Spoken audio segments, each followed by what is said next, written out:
You can maybe, within this bill, we must come up with a mechanism, a compelling mechanism to ensure that it is it doesn't just become a beautiful bill, a piece of poetry on the shelves. It should be something that has got teeth to bite. If it's not effected, there have to be consequences. Because without innovation, we are facing an existential threat. We cannot afford to depend on other people to innovate for us. And those who think or listen to artificial intelligence and where it is headed, you cannot allow another person to develop artificial intelligence for you. You must develop the artificial intelligence the way you can control. We are talking of GMO. One of the biggest problems with GMO is that it's not done by our scientists. So you don't know what I've put there. So let us use these centers, and they'll bring back the glamour on innovation, the glamour on science, the glamour on engineering and stuff. Right now, engineers are looked down upon because the Chinese will do it. Hardly an engineering firm that is being given a serious job in this country. No policy even for skills transfer, where you say that, okay, the Chinese will do your job, but at least 15% should be Kenyan. Even the SGR railway, 15% paid upfront was by Kenyan taxpayers, but everything's Chinese.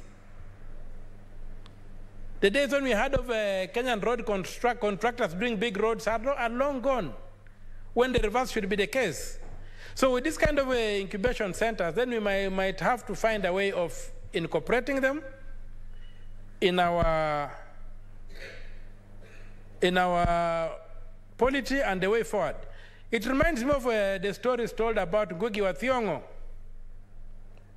a great Kenyan with whom I lived in New Jersey in 1993-94, in the US. A great Kenyan, a great host, a good man. When they came up and said that they were going to force African literature to be taught at the University of Nairobi, and they pushed it and they succeeded, and it generated a lot of debate, and it opened room for a lot of creative writing. That's the kind of stuff I'm seeing with this bill, that you'll have to force open some doors, and we must fashion it, and even if necessary, weaponize it in such a manner that it can be used to open these doors that have been, these cages have been put in the neo-colonial state. We must begin producing. We cannot just say we cannot just continue lamenting that we hardly produce what we consume. We hardly produce what we consume because we are not innovating, we are not creating. Somebody else is innovating on our behalf.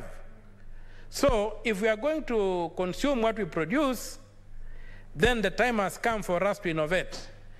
And the time to innovate is now, and the legal framework, and the enabling framework, and the challenge, and the clarion call for us is this bill that we want to see enacted into law, that we want to see protecting Kenyan intellectual property, that we want to see protecting us from innovations from other parts that may be malignant, malicious, that may be designed to undermine our security, our state, so that we innovate ourselves, so that the communication between the president and the vice president should be done through a telephone network set up, innovated and set up by Kenyans. If it is done by Cisco, who knows what they are listening to?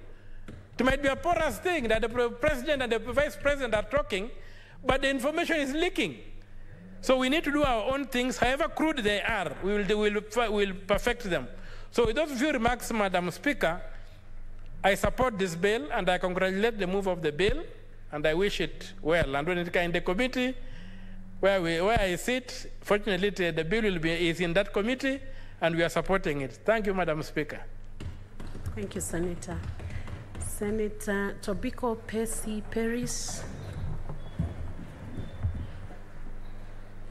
Thank you, Madam Speaker.